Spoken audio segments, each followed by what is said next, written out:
rights, so we have to wait for action. Are we good to go? So I'm Brian Edgecombe, I'm from Solidarity, Ottawa, and it's all flashback central since Ford was elected in the 90s, which is kind of good and bad at the same time. The first thing I'll say right off is thanks everyone for coming. We're at the beginning of a great adventure. Honestly, a great adventure where we're going to have to do some hard things, but we're going to have some fun too. And we're going to dig in and get to work right at the beginning of the recent incarnation of another round of a Tory-led government in Ontario. Before we go any further, we're streaming this on probably Facebook or Facebook. There you go. So I'm still in the 90s in case anybody wonders, okay? I have a phone, but I don't use it very much. So tonight is really about a discussion that started in Solidarity, Ottawa before the election. We've been talking a bit about what we do to position ourselves in the upcoming election. Part of those discussions involve what do we do in relation to the Social Democrats and the NDP, because there's always a good basis for critical engagement with the Social Democrats at any point in time. Not that we don't support them, but we need to think about where they are historically and what they are as a political project and what the relation to a program of capitalism and how strong the moment is for challenging capitalism. So that was part of a discussion about what we do in relation to campaigns locally in the NDP, provincially, leading up to the election. But as things started to develop during the election and the polls started going all over the place, we started thinking about what we were going to do next. Initially, it was relatively straightforward. It looked like a Ford majority, so you just roll up your sleeves and start figuring out how you're going to fight. And then it started looking like it was going to be some kind of an NDP government, and the fight looks different because it's still a fight because you're going to have to continue to push even, and that's a different kind of challenge.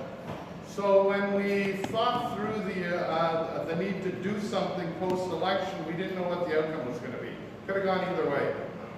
So we decided that it didn't matter which way it went. What really mattered was that we still live in a province, in a country, in a world where capitalism defines the moment. And as long as it defines the moment, it doesn't matter which political party forms government, we're going to still have some basic questions about what our orientation to that government is going to be, because they're going to move forward some form of austerity-driven neoliberal agenda. What government it is might change our orientation a little bit, but it's still going to require us to engage with a critical orientation to a capitalist state. And that's where we ended up. So we didn't pick an outcome, we just said that we wanted to figure out what we were going to do next in Ontario. So June 7th comes, and some of us are in election polls, and Kevin won the poll in our workplace because he picked 75 Tories and it was 74. 76. So we end up with a Ford government, and now we need to have a serious discussion about what's going to happen and how we're going to respond to it. And that's what this panel is about tonight. It's about us starting the process of talking as a community about how we're going to respond. We talked about what that meant, and the first thing we wanted to do was sort of set the table. The goal tonight isn't to come out with an action plan. The goal tonight is to figure out where we are and to start looking at what our next steps need to be. We expect that there will be more discussion about how we proceed forward. We are working with a few groups in town that have started doing some work. There's a rally, and you'll hear more about that next week. That's been organized, and we're talking a little bit about the next steps in early July to further strategic discussions and think about action. We'll get into that a little bit later, but the first part is where are we? So we reached out to some speakers, speakers who've been engaged for a long, long time. PAM FRACHE is currently the coordinator with, or organizer I should say, with the province-wide Fight for 15 and Fairness campaign. Pam is a long-time organizer. I was saying to her and Doug earlier on, one of my memories of of PAM was one of the days of action back in 1998 in Ottawa, when, as an organizer with the Canadian Federation of Students Ontario, PAM led the students who were at the front of a march down in front of a Tory convention that was by the Westin Hotel, the old conference center. They sat down and refused to move. The trade union movement that was marching in behind wasn't happy about that. And that's a political discussion that we need to have about why they weren't happy about it and what we're going to do. And I hope that Doug will lead us into some of that later on, because we will have some challenges. But that was one of my fondest memories of Pam. So she's going to talk a little bit about where we are in relation to some of the work that's been achieved through the Fight for 15 campaign and what the current changes mean in terms of continuing that fight. Doug NESBITT is a founding editor with Rank and File, and among other things is a historian. And a good historian, because he's a historian with a critical orientation to the evils of capitalism. But Doug's most recent project was to complete his dissertation looking at the political context and the engagements and strategies and tactics around the days of action that emerged when Harris was elected and took over Ontario back in the 90s. So this will be a point of reference going forward about what happened in the 90s with the Tories and what we learned from that and apply in the future. So we invited Doug to come down for that. And lastly, Kevin Starrett, who's with Solidarity Ottawa, is going to speak, and he's going to walk into some of the more strategic questions we have. Part of it is political, about where we are right now under a Ford government, but part of it is moving from that into what kind of strategy do we need to take up going forward. Then we're going to open it up to questions, and the last little bit is we want to start canvassing for where people think we need to go next, and that's what we'll conclude with. So I'm going to hand it over to, I think we agreed it was going to be Pam that started it off, and we'll get going. We're going to go for about 45 minutes, and then we'll go into questions. Well, thank you very much for that lovely introduction. So I'll just get right to it, because I think we have a lot to share tonight. I guess the first thing that we need to say, or maybe we don't need to say in this audience, is that Doug Ford does not have a mandate for austerity. And he did not campaign on austerity. In fact, actually, unlike Tim Hudak, if you think back to 2014, who promised 100,000 job losses, it was actually Doug Ford who said, we're going to be hiring thousands of nurses, we're going to hire thousands of teachers, we're going to hire. There's not going to be a single layoff in Ontario. We are going to lower your taxes. We're going to buck a beer. All of these things. Like these are actually, of course, like who wouldn't want a no layoffs policy? Like that all sounds pretty good. So you can imagine working class families that have had it up to here with 15 years of liberal austerity after years of conservative austerity. People are hurting. People are angry. People are really frustrated, and a lot of people voted for Doug Ford because they took him at his face value, that he was going to be the guy that sticks up for the little guy. He's going to be the guy that's going to, help working people, and a lot of people believe that. And of course, some of us know a little bit different. Those of us who live in Toronto know his election, his record at City Council, and his propensity toward privatization and so forth. But not everybody has that expectation. And one of the things that was very interesting for us, we worked very hard to mobilize our base at the 15 of Fairness campaign, of course, in the lead up to, but during the election. And we were constantly surprised by the number of people who were wholeheartedly with us in the fight for 15 and fairness, who really believed that Doug Ford was the guy that was going to deliver it. And they were shocked, and many were in disbelief when we said, he said he's going to scrap the $15 minimum wage. In fact, when he was running for leader of the Conservative Party, he was the first guy to put up his hand and say, I will not implement it, when Steve Hagan posed the question. So, and many people didn't believe us when we were talking on the phone. We had one woman had an experience where she was talking to a person who didn't believe her that Doug Ford was going to scrap the minimum wage, and it turned out that a Conservative candidate rang the doorbell at that very moment that she was on the phone, And he left her on the phone while he had the conversation with the candidate on the doorstep and asked the question, I heard you're going to cancel a $15 minimum wage.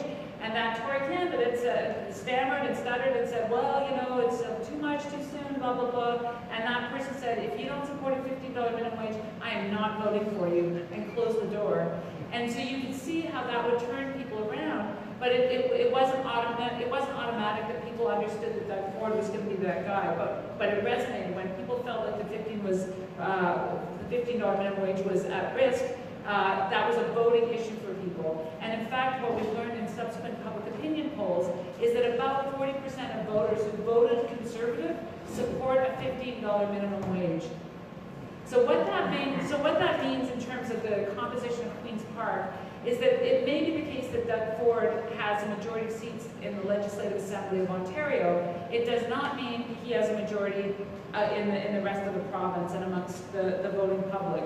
And we know that just by the vote count. We know that 60% of voters cast ballots for parties other than Doug Ford.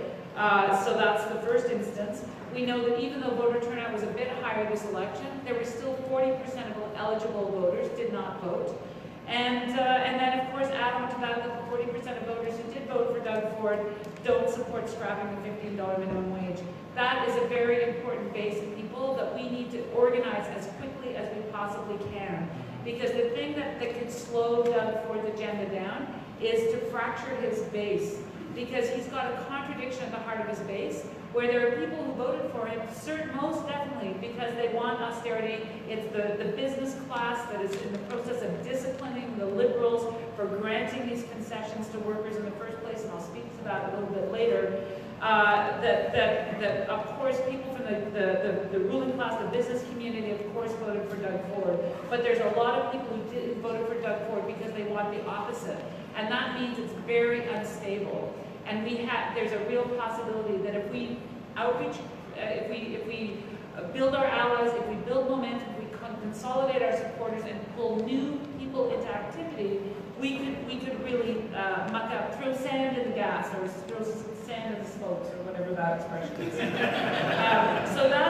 So to be clear, Doug Ford has no mandate, and even he knows it because he didn't even campaign on scrapping the $15 minimum wage on the election trail. He used it to get elected as leader of the Tories so he could consolidate that base, but he did not lead on that. He did lead on tax cuts, and that's work that we collectively have to do to have a bigger discussion about why we contribute taxes. It's our collective solidarity pool, but also to unpack this myth that somehow an $800 tax cut is going to be a better deal than $2,000, almost $2,000 in your pocket if you are a full-time worker. And one more thing that gets no airtime I want to say about that is that when wages stay low, so too do all the other future entitlements that are based on wages. So pensions stay low. If our wages stay low, our pensions stay low. Our termination pay stays low. Our employment insurance stays low. Anything that is based on our earnings, our entitlement stays low. And that's why the business community wants to keep our wages low. It's why they prefer tax cuts instead of raising wages.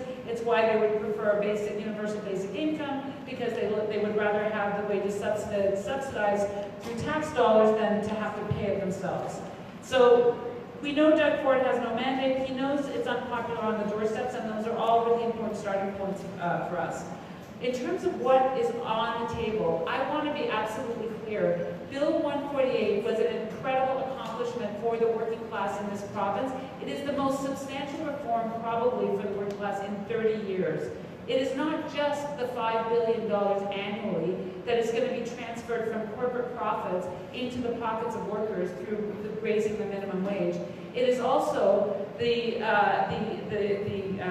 curbing of wage theft that takes place under the auspices of unequal pay and unfair differential pay rates based on how you were hired, whether you were hired directly or through a temp agency, or whether you were hired full-time or part-time or casual. And we know that even in just one college, it's literally millions of dollars that part-time workers and contract workers are losing compared to their full-time counterpart. And that really is a form of wage theft. And that price tag is very high. So while the business community talks about the $15 minimum wage, too much too soon, there's a bigger prize within Bill 148 that they want to get their hands on, that is going to hurt them in the pockets. And I want to talk briefly about why the equal pay provision is just so important, not just for taking on wage theft, but also for closing the equity pay gap and the gender wage gap. So we know women are overrepresented in part-time work because they shoulder a disproportionate responsibility for caring duties in the household, thanks to the absence of a universal high-quality child care program and many other factors. And so as a consequence, to manage those responsibilities, women choose part-time work more often. And because it is legal to pay part-time workers less money, people receive fewer benefits, et cetera, that is a huge contributor to the gender wage gap in this province, and not just in this province, everywhere. The other thing that we know is because of racism in the labor market, workers of color, newcomer workers, indigenous workers, and so forth are much more likely to find themselves in part-time work involuntarily. Those are people who would rather work full-time but can't get a full-time job and are cobbling together multiple part-time jobs. The fact that we've won, and I want to say it is now the law. It is now the law as of April 1st. Part-time and full-time workers cannot be discriminated against based on the nature of their employment contract. That is going to have a huge impact in closing the equity pay gap, and that's incredibly important. But it even goes further, because when you think about temp agencies, the fact that temp agencies now have to pay the same as directly hired workers, that is a body blow to the temp agency industry. What used to basically happen is a client company would say, you know, I pay my guys $20 an hour, I don't want the headaches, I just need somebody to deliver me those guys when I need them. So here's the equivalent of $20 an hour. The temp agency takes the contract, brings in the workers at minimum wage, pockets the difference. Up until January 2018, the difference was $11.60 versus $20, and that would go into the temp agency pockets. Now it's the difference between $14 and $20, and that goes into the pockets of the temp agency, and that's where they make their profit. Now that they have to be paid the same as directly hired workers, a temp agency has to charge the client company an additional amount of money in order to make a profit. And that helps to disincentivize the use of temp agencies, because if the client company has to pay more for a temp agency worker than they would otherwise, it makes more sense for them to just hire them directly. And there's one more piece that we won, not exactly through Bill 148, but through the last campaign around the campaign to raise the minimum wage, and that is joint and several liability for temp agencies and client companies. Many of you may have heard of Amina Diaby, who was killed on the job at Fiera Foods in Toronto. You may have read the Toronto Star piece. Fiera Foods has had 3 temp agency workers die on the job in 10 years. And they are getting money back from WSIB for their excellent health and safety record. Because we have an experience-based workers' safety and insurance system in the province, and when companies are able to download their health and safety responsibilities onto temp agencies, it's a way of saving literally millions of dollars. The fact that we won on that piece, the fact that we won on the question of equal pay is a body blow, 2 body blows to the temp agency industries. That means they're mad as hell. That means they backed Doug Ford to the hill. That means they are putting pedal to the metal to move as quickly as they can to pressure this government to move as fast as they can to gut Bill 148. We also know car check certification and so forth. But there's also other implications of this victory, because when we heard from a union, for example, a warehouse that organizes warehouse workers, this is just one example of a warehouse, and imagine warehouse workers are all over the province. Warehouse workers, thank you. It's a situation where warehouse workers were unionized with a particular company, but they were using about 1,700 temp agency workers that would cycle in and out, cycle in and out, cycle in and out, horrible working conditions, etc. Because of Bill 148, the warehouse the employer basically notified the union to say, we can't afford that anymore. We are now going to hire 700 workers directly, and they're going to become union members for the first time. That's one warehouse in Ontario. We've heard from Unifor that that's happening, that they've heard the same thing. They've been informed that they are now getting hundreds of new members thanks to Bill 148, wherever unions are organizing warehouse workers. So this has the impact of actually improving union density as well. So you can imagine there's a lot at stake in Bill 148. So I have only 5 minutes left, and I'm going to blow through the next pieces that I think are really important for everybody to know. Right now, college sector workers are crucially important in the fight to save Bill 148. We have the contract faculty that went on strike last year in a magnificent strike that inspired us all over the province. So those workers are now, that one of the settlements of that strike was to create a committee and ensure that the collective agreement is Bill 148 compliant basically by November of this year. But guess what? Just days after Doug Ford got elected, that the employer canceled the meetings. And why? And why not? Because they know that there's not going to be a Bill 148 to be compliant with if Doug Ford has his way. So that's an issue. But the other issue is that part-time college faculty, part-time college support staff, I should say, who just formed a union, just joined OPSU, thousands of them, are now bargaining their collective agreement under the new legislation that came into effect on April 1st. It means, unlike the unions that have current contracts that have 2 years to be compliant on the equal pay question, it means this new contract must be compliant with the law. So if Bill 148 goes away, there's going to be far less pressure on the employer to pay these part-time college support staff the same as their full-time counterparts. And we know that the wage gap is tremendous. One worker told of her wages being $18 an hour, while her full-time counterpart that sits literally next to her on the desk, it makes $36 an hour. So but the great thing is that's OPSU then represents thousands of workers who are represented by a union and have the potential to fight. If we make equal pay a key aspect of the fight back to save Bill 148 as part of 15 of fairness, we have tremendous social weight, and we can bring the whole campaign of equal pay across the province into solidarity with their struggles. So that's a real flashpoint that I think is important.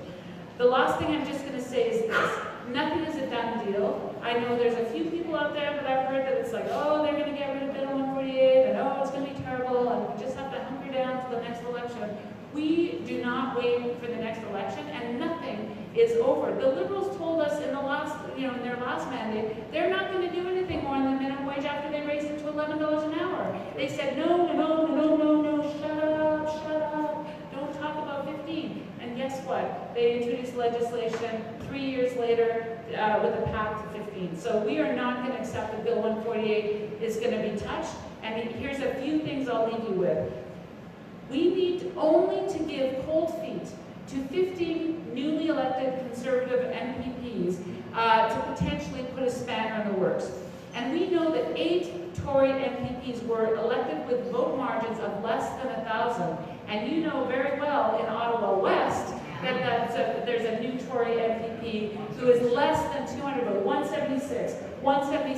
What we need to do is organize the base of the support in that riding, and by using all the amazing resources we have with the folks that helped get Joel Harden elected, with all the 15 to Fairness activists, the labor activists, we need to raise hell upon her before she even gets her office set up, to let her know that if she is complicit with moving on scrapping the $15 minimum wage, we are going to make her life a living hell for the next 4 years. And we can replicate that, because in Scarborough Rouge Park, for example, I think that was also around 250 votes is the margin between the Tory candidate and the NDP candidate. These are very close, and actually of the 16 MPPs, 14 of them are new. They're brand new. They're not incumbents. So this represents an incredible opportunity for us to burrow down, and sink roots and really seriously mobilize. But it also means that we have to have a respectful message, because there are people who will learn, sadly, in the weeks ahead that they made a mistake when they voted. But they need to be part of our movement, and we must not do anything that shames them, that makes them feel small and makes them feel like they cannot be part of our movement. Because if we fight our working class issues, we can pull them into activity and we can help channel their righteous anger at 15 years of liberal austerity and point it in the right direction. But if we don't do that effectively, we risk alienating them, we risk making them feel badly, and we drive them into the hands of Doug Ford. And that's what we must not do. We want to cleavage Doug Ford's base. We want to amplify that contradiction. We want to organize the sentiment that wants decent work. We must remember we are the majority. Doesn't matter what happened at Queen's Park, we are the majority. We need to organize that sentiment, and I'm absolutely confident we can do it, but we have to do it fast because this will be the first piece of legislation. It will be an attack on the entire working class, union and non-union workers together. If we don't fight this, if we don't fight hard and do our best to win this, it could actually demoralize workers across the province and make it harder to defend other projects like social assistance rates, harder to win municipal elections and so forth, because it transforms the balance of class power. And that's one thing we're feeling right now. Doug Ford's got elected. All the employers are feeling big and bold and powerful. We need to organize the sentiment because we are the more powerful than they are. And so we mustn't let them change the balance of class forces. That's how we're going to do it. 15 Tory MPPs, one is right here in your backyard. We're going to take up the mantle in Toronto, in Brampton, in London. Everywhere there's a weak spot, we're going to work on that. Thanks very much.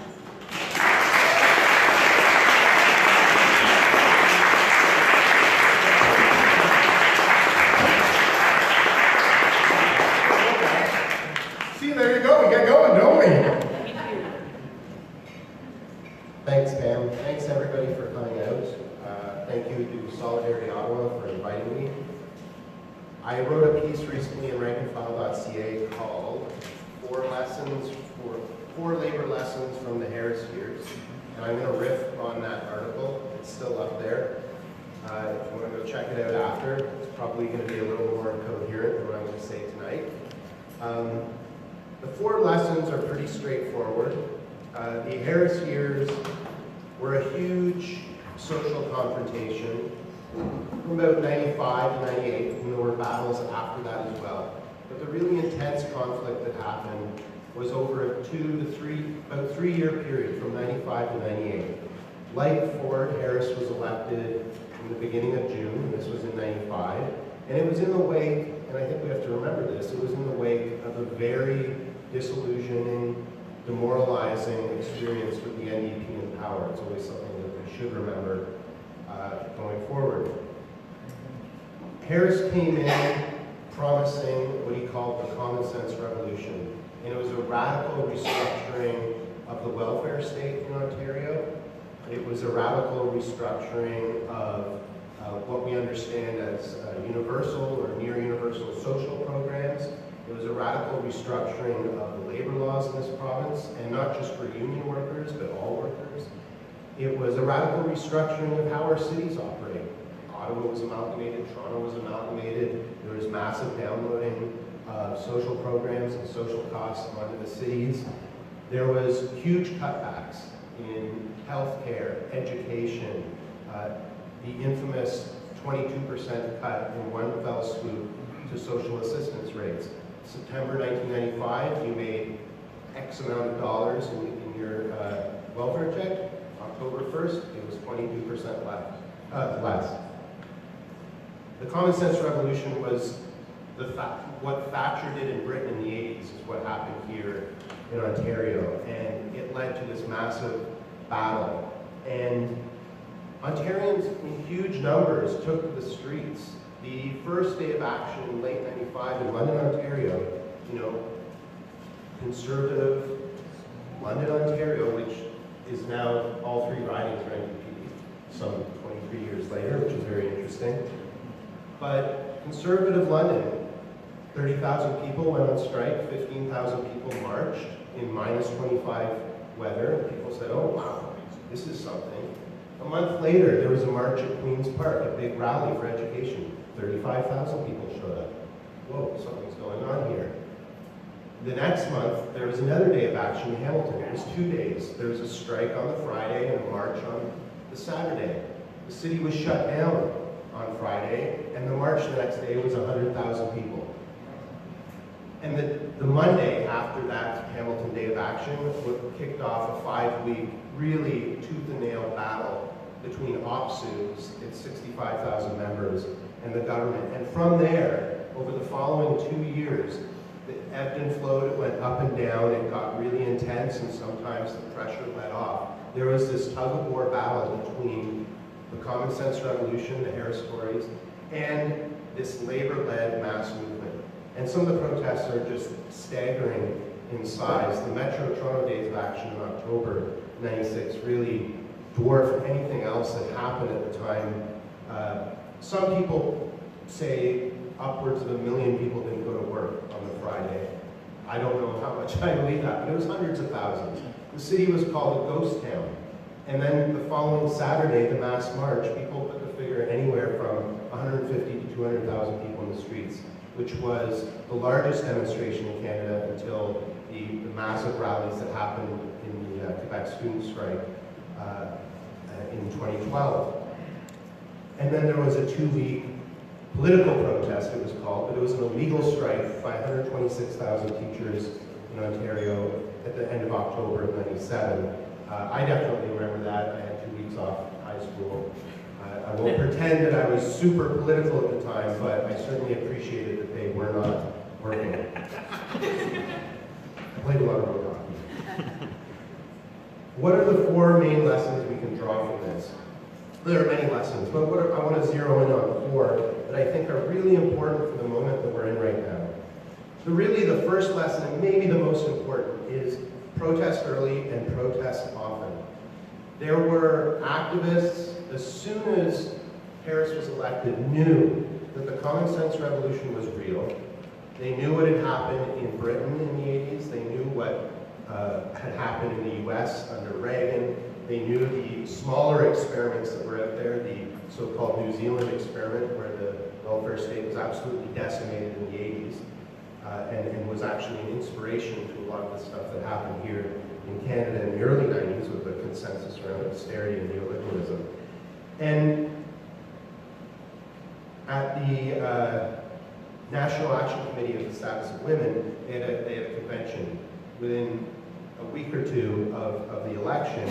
And these feminist activists, with advice from their counterparts, the Ontario activists, with advice from their counterparts in Alberta, who had been through 2 years of Ralph Klein already, said, you need to go out and protest right away. You need to plant that flag, and you need to declare there is going to be an opposition, and you have to be a beacon to people around the province that there is some hope that we can fight back.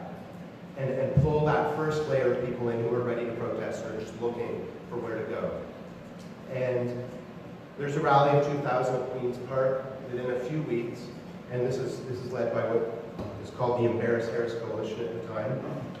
And diligent work by this coalition and other activists, childcare workers, OCAP, the Ontario Coalition Against Poverty, the various socialist and left-wing groups around the province focused on activism. They diligently build over that summer through protests and culminates in a protest of 10,000 at Queen's Park on September 27th. And what this does with what comes in the next week with the return of the legislature, which is why they protested on September 27th, it detonates a mass movement across the province, because on October 1st, the 22% welfare cut is imposed. Within days of that, Bill 7 is brought in, which rolls back labor laws, rolls back everything the NDP brought in, but rolls back labor laws all the way back to the 50s. It repeals Bill 8, employment equity legislation, that says that people of color and women, people with disabilities, need to be hired in an equal way that gets rid of male-dominated workplace and advancement through corporations and public sector employers. Then there's a whole bunch of other stuff that's coming through as well. Transit funding is frozen across the province. Social housing, which existed, co-op housing, that whole system of housing, which is about 10% of new builds per year, of units that are being built each year, they annihilate it. They just get rid of it. They axe it tens of thousands of housing units that are in the planning process are just killed off. And they basically say we're getting out of that, the province is getting out of the housing business. So there's this massive explosion of protests through that autumn of 1995. That's the hot autumn that leads directly into the days of action that begin in December of 95. Which leads really to the next lesson, which is political strikes can be built. And we can have a conversation here about the context, because I do think this is very important. But political strikes, people didn't think that it was possible to pull off an illegal citywide general strike or a province-wide general strike when Harris was elected. But within 6 months, it looked like it was going to happen, and it looked like it was possible. It was done really through 3 methods, and they're pretty basic, and they're pretty obvious.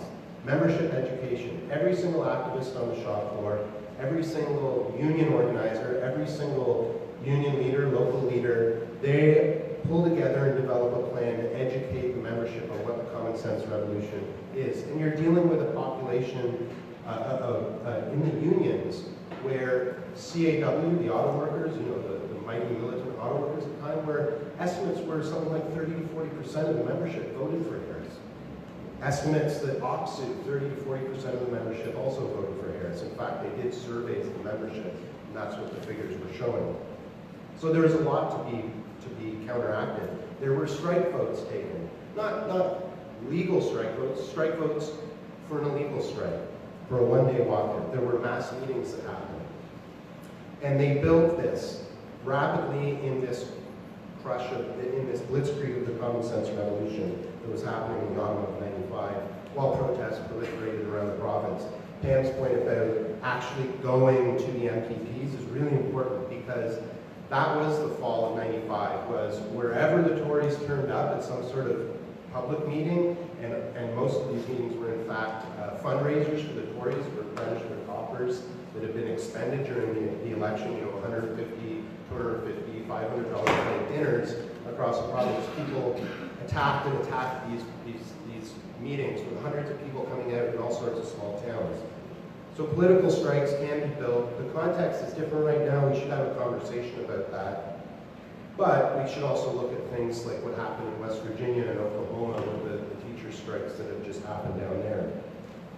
The other aspect is also quite, another lesson is also quite important. Where there was, inside the unions, a real militant fight back, the OPSU strike, the teachers strike, the role of the auto workers in really leading the private sector side of these strikes during the days of action, that was all facilitated through internal communications, good internal organization, where all the participants were at least had the opportunity to get in touch with what's going on around the province. The flip side of that, and this leads into the 4th lesson that we need to learn, is that the non-union, the wider movement that wasn't a union membership didn't have that. It didn't have a communication, a means of communication, of keeping together. There were no assemblies. If anyone's participating in the Fight for 15, every year there's a provincial assembly in Toronto. And it's amazing. And you learn so much, and you meet people from across the province, you share your best practices, and you get into the nitty-gritty detail of what works, what doesn't, and you come out of there energized and full of new ideas and new plans, and you made a whole lot of new friends and comrades. And that didn't happen in the days of action. So where the movement was strongest, there was often great internal organization with great internal communication, and it was essential. But on the other hand, where the wider movement didn't have that, and what that meant, and this leads right into the 4th lesson, is that there was an overwhelming dependence on the leadership of the unions, and specifically the leadership of the unions themselves. So we have to learn the lesson, and this is a really important one, is we can't leave everything to union leaders. We actually have to build our own organizations, we have to develop our own strategies, and in many ways, I think we're actually in a better spot than 1995. We have Fight for 15 in fairness. It is a network of people across the province, and there are some powerful local chapters And I know there's been great work happening here where you're, if I remember correctly, there's actually a fight going on at one of the coffee shops here. So the campaign has moved beyond simply advocating and demanding certain things to actually taking on an employer directly. We've done some of that stuff in our Kingston chapter, Hamilton, Toronto. There's something emerging out of Fight for 15 now that we actually won Bill 148, that people are growing, people are developing new politics around it. Not relying on those union leaders is super important because when the days of action started, those protesters, the activists who went out there and protested early, the union leaders said, no, we're not going to join you, we're not going to pull out, we're going to talk, we're going to sit down with Harris and we'll talk him out of his stupid common sense revolution. You can read the dissertation. It's all there, it's all documented. It's true, it's not fake news. They literally thought they could sit down with Harris and reason him out of the common sense revolution. One union president has already said that it's a rookie move that Ford is going to freeze hiring in the public sector. That sounds a little too much like 1995, the start when the union leaders can't necessarily rely on them to open the floodgates to fighting. We're going to have to put pressure on them. And there were a lot of unions who didn't participate in the days of action, especially in the private sector. And that robbed the movement of a huge amount of strength. And in fact, that division between the unions that were participating in the days of action, which was really the public sector plus the auto workers, was pitted against a whole other faction of the union leadership, Steel, UFCW, SEIU, others, who didn't want to participate in the days of action and wanted to rebuild after the disaster of the NDP government under Ray, rebuild the union alliances with the NDP and re-elect the NDP in 1999 as a solution to the common sense revolution, and that didn't really work out. So, really, the lesson about union leaders is the importance of having our own organizations, having our own campaigns, having our own networks of people who can offer up an alternative collective leadership to the union leadership. And when the going gets tough, and it really got tough from 95 to 98, during these days of action, when the stakes were very high, when hundreds of thousands of people were hitting the streets, the union leaders still backed down. So it's a really important lesson that we need to have a collective leadership that can actually take a different path when those moments happen. When the leaders are with us, that's great. But as soon as they misrepresent and mislead the movement in a different direction, there has to be a fight. We have to put up a fight to go in a different direction.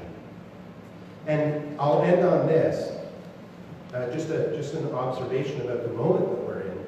This is not identical to the Harris years. There was a blitzkrieg under Harris in 1995, and it created the conditions for this explosive mass movement, the days of action, to the prospect of escalating these days of action towards something bigger, like a province-wide general strike, or regional strikes, or strikes that lasted more than one day.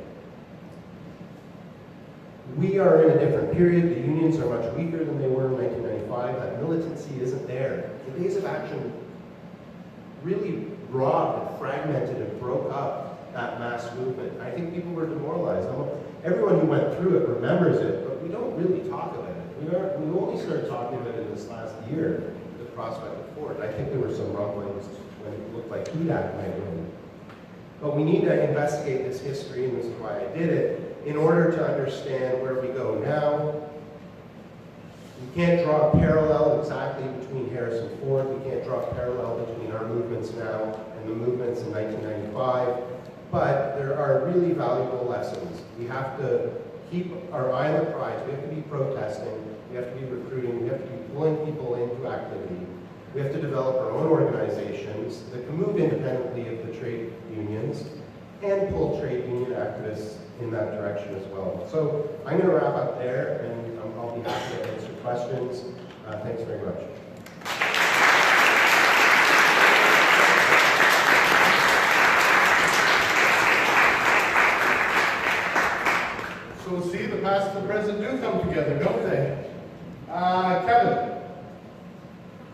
Great, thanks, Doug, and Brian, everybody for coming. I'd love to just turn it over, get into some discussion, but I have been asked to say a few words that will situate some of this discussion into our Ottawa context. So I'm here representing Solidarity Ottawa, which is one of the organizations that convened tonight's meeting.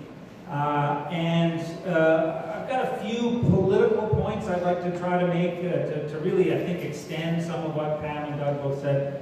And then I'd like to conclude with a few kind of broad observations about kind of what next, and in particular what next for us in Ottawa. I assume most of you, well, maybe do a show of hands. How many of you here in the room are based in Ottawa? Yeah, virtually everybody. So this is a room full of people that I think we want to draw into organization. And I'll return to this at the end. And question? Ask whether you're not from Ottawa. Yeah, I should have asked him that. And David's curious. Anybody here not from Ottawa? There is a hand. Okay, thank you. No, there is a hand.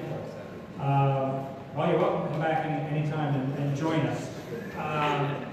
Well, we're going to return to this, and there's a few people that are very actively involved in starting to pull together mobilization and action. As Brian said, as early as next Tuesday is going to be an important action. We'll get to this, but I'm going to say my piece before we get there.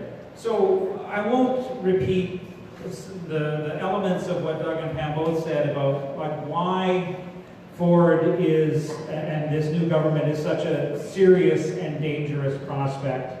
I'm going to mention just a few things that we're already seeing, though, that I think are important and important to watch for. So during the campaign, we heard, and I want to pick up on what Pam said about no mandate, the fact that Ford officially, in many speeches and the debates, actually was hiding or not really upfront about the actual agenda, and would use things, I'm sure all of you heard, things like, well, we're going to find $6 billion in efficiencies and not identify where those efficiencies are going to come from. $6 billion out of provincial expenditures.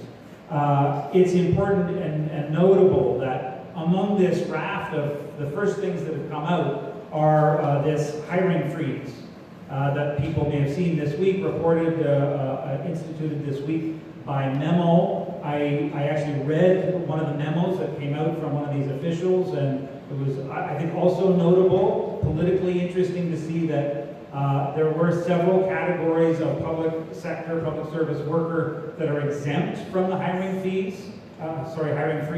That's police, corrections, fire, and interestingly, developmental services. We can talk about why that might be. Also, one of the first words, they want to use legislation to force striking workers at York University back to work. So already moving ahead with imposing that kind of anti-worker, anti-union legislation. Dropping the Green Ontario Fund. This is the one of the Liberal initiatives around renewable energy. There's already talk about changes reverting on the sex education curriculum in the school system. I could go on with a longer list. Maybe we can get back to key things that we think might be something to galvanize movement activity around. But I want to say, moving from that to a more general level, we framed the event tonight as resisting neoliberalism after the election, or Brian said neoliberal capitalism. I want to say a quick word about that, because I think it's important that we recognize that, Ford is representing a particularly ugly and aggressive intensification of what we might call the basic neoliberal model for government. And what do I mean by that? I've come up, there's 10,000 definitions of neoliberalism, but I think it's important to think through. The way I talk about it to people is I say, look, this is like a kind of permanent austerity regime, which includes social spending cuts as the norm, deregulation, privatization, pursuit, this is more of a federal level, but pursuit of what are called free trade agreements, but are really corporate rights, capital liberalization agreements, and combining these things that are sort of gifts to the business class with various kinds of attacks on workers that are intended to undermine the few bases of power that workers and communities have. And that includes attacks on trade unions, however imperfect unions may be, the right attacks them, and also attacks on popular organizations, community organizations, the institutions that we have, that we use to defend ourselves and to protect people. So the point I wanted to get to is, while it is, we may be, as Doug and Pam have put it, on the verge of a new set of shocks, I think it's important to recognize that some of these things are continuities with the previous government. It's not like under the Liberals we had some kind of nirvana of, you know, progressive government. Many of the things that Ford will be doing is going to be extending and developing things. So just to mention, you know, it was the Liberals that continued the scaling back of healthcare funding that had been launched under the Harris regime. The Liberals actually extended and continued experimentation with things like P3 hospitals, public-private partnerships, and these are forms of privatization in healthcare. It was the Liberals that actually succeeded in what the Harris government and the Eves governments tried to do with the privatization of Hydro One. Our hydro and energy system has been privatized, not by the Tories, but by the Liberals. That's really important. And it was, as Doug said, it was also Liberal governments and in fact NDP governments. There's a whole continuity of neoliberal management through the form of attacking workers' rights, collective bargaining rights, through legislation, going back through Bill 115, which Doug mentioned, going back to the social contract and many predecessors. So I think that's just important so that we don't get only caught up in our horror at the ugliness and the particular nasty character that Ford represents. Now, having said that, I do want to add a point of discontinuity, or somewhat discontinuity of what I think Ford does represent that's a bit different from what we had under the Liberals. So there is a particular, I think we would all agree in this room, that there's a particularly ugly, socially reactionary aspect of Ford as a character and the kind of the networks around what the media calls Ford Nation. And this is a particularly ugly tendency. They rest on stoking racism, scapegoating various communities. They also rely on misogyny and homophobia, various kinds of oppressive attitudes that are stoked and mobilized in a particularly ugly way that, frankly, you know, the previous government was not about. And that is different, and it's important, and it also is having social effects. And some of this is backwash from Trump. We are seeing, for example, and I know there's some organizers in the room, locally, you know, the far right is encouraged by this, and we are seeing the emergence and the reemergence of really disgusting white supremacist far-right organizing is now a real thing. And I would argue that characters like Ford are like, and the far right, these are like mutually reinforcing and supporting characters and dynamics. And full credit to, I know there's people in the room, in Ottawa, we've had some coalescing of anti-fascist organizing. There's an organization called Ottawa Against Fascism that came together last fall. And, you know, we may need to renew that kind of organizing depending on how things move. Another political point I just want to throw in. So I think it's fair to say we are going to need to organize, and we're going to need to organize on a mass basis, not in a, you know, a finger-wagging way, as Pam said, like with outreach as widely and as far as we can get. I want to make the case, though, that it's also going to be important that we figure out ways to organize and operate strategically. So this means that we're going to have to defend all of the targets, everyone that is attacked, but also be working and debating and discussing which of the attacks, which of the particular things that the government like this is going to do has the potential to galvanize and to actually cut across different constituencies and communities and be the key galvanizing thing for even broader movement-based organizing. Like, I think PAM makes a very good case, frankly, that the fight for 15 may actually serve us in that way. We should talk about that. I'm very open to that possibility. I regret that, in some ways, that the movement around social assistance, the attacks, the Harris attacks on social assistance and disability assistance programs didn't sufficiently become that galvanizing force. Could it again? What will Ford do with social assistance? You know, we will see. Third point, a political point, and then I'll move to wrapping up a few final strategic things. I do want to say, you know, as a non-NDP member, I'm not a party guy, but I want to say that, notwithstanding what I said previously, I think it is important to recognize that after what I think was a really troubling 2014 campaign, the NDP in Ontario in this campaign did shift in a positive way, and I think that's credit to some people who work inside the NDP, I think that's credit to people who work outside the NDP, and the platform this time around was better. And I know there's people in the room, I kind of want to give a certain congratulations to the people that threw themselves into, in particular, the Ottawa Centre NDP campaign that elected Joel Harden, who is an open socialist and, you know, really of the left. Congratulations to him and to them. So I wanted to offer that, but I also, you know, I think we also want to be cognizant and to be aware that even with a larger opposition, and frankly, even if they had formed government, you know, governments these days have been structurally hemmed in on what they are able to do.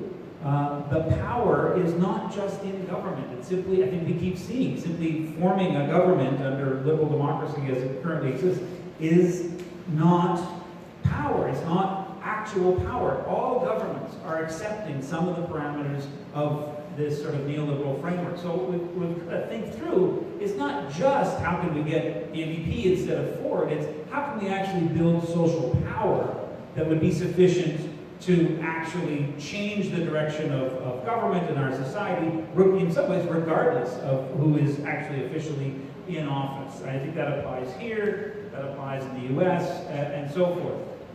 In connection to that, I'll add this, a couple minutes left. You know, in that context, I think the task before us is a large one, and as Doug said, the left, I would argue, and my CUPE hat is off, I work for CUPE, but I'm not representing CUPE right now. Frankly, the labor movement and the left, I would argue, is weaker than it was 20 years ago. We've got real challenges on our hands. And I would say especially the left, the organized political, socialist, or anti-capitalist left is not what it was. And I'm kind of making the case we need that to change. And, you know, if we put a positive spin on a horrible moment, maybe a horrible, aggressive, austerity-focused government like this will be an opportunity for us to start talking about how to change that. I'll just mention in this context, like I'm actually inspired and excited about, people may know that in the United States, in the wake of Trump and Bernie Sanders, has emerged an organization called the Democratic Socialists of America, the DSA, a revitalized socialist organization that has quadrupled in size in the last 2 years, now has 35,000 members at hundreds of chapters across the United States. This is under Trump. This is the largest socialist organization in the United States since the 1950s.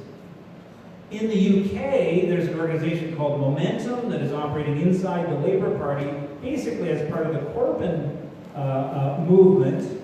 40,000 members. These are left activists, I would say, with an anti-capitalist or a socialist analysis, seriously meeting in local chapters, talking about how can we build power, how can we limit the options of the right and empower the left. I would make the case that in Canada and in Ottawa, we don't have an organization like this. You know, our little Solidarity Ottawa, I think we might have 25 members. And frankly, you know, the old left organizations are not what they were. I think we should talk about how to change that. I'll say in closing, because I know I'm last minute, I'll just mention a couple of things, what we've been doing in Ottawa and in Solidarity Ottawa to try to operate as strategically as we can in the recent context. And I think there's some things in here that we can build on. Solidarity Ottawa was a part of helping to launch the local Fight for 15 campaign a couple of years ago. Karen and Christine and the other organizers are here in the room. We have been, I think, actively supporting recent strikes and picket lines, and also self-organizing of non-unionized workers, like we had this little campaign around some fired bar workers at the Mugshots Bar, which we campaigned around and got them some resolve. We were part of the Defend Postal Services campaign. We have pension rights campaigns. We helped, I would say, to revitalize the Ottawa Health Coalition, and it is now stronger than certainly it was 5-6 years ago. We were active in supporting the Justice for Abhi Ramanabdi coalition, which people I think will know has a whole new resonance in light of Ford. This was the guy that was essentially killed, murdered by a local police officer. And there's a whole politics of racial justice around that you know, we wanted to be a part of. I think we played a helpful role, and there's much more to be done. I'll say just one last thing, and then turn it over. I said before about, you know, needing to be strategic. We've got this action next Tuesday. Everybody's invited, and I'm hoping Karen or somebody, Dylan, will make it a kind of a more formal, clearer, more detailed announcement of this mass mobilization that we're planning to do. And I hope that will maybe be the beginning, the kickoff for what is likely to be a whole series of important mobilizations. I want to make a case in closing that we do that, but as I said before, I think it would be very positive and a sign of real coherence and strategic intelligence if we could identify ideally one key struggle, one key element of what this new government is going to go after, and really galvanize and rally around it. I would say that DSA, the organization I just mentioned, despite its size, actually decided last summer that they're going to do that. They actually prioritized what they call the Medicare for All campaign. In the US, they don't have a Medicare system. They have now launched that campaign across the country. They've got thousands of people now campaigning around Medicare for All. I actually think that there's a real chance that they might accomplish something with that. This is under Trump. I think that's instructive, and I think we can import some of those kinds of lessons, draw the lessons from history, and get some things going here in Ottawa. I'd encourage you to look at Solidarity Ottawa, but this really isn't about that. It's about, we need organization. We need campaigns and coalitions, but I would argue we also need organizations that are really prepared to come to terms with where we're at. Thank you very much.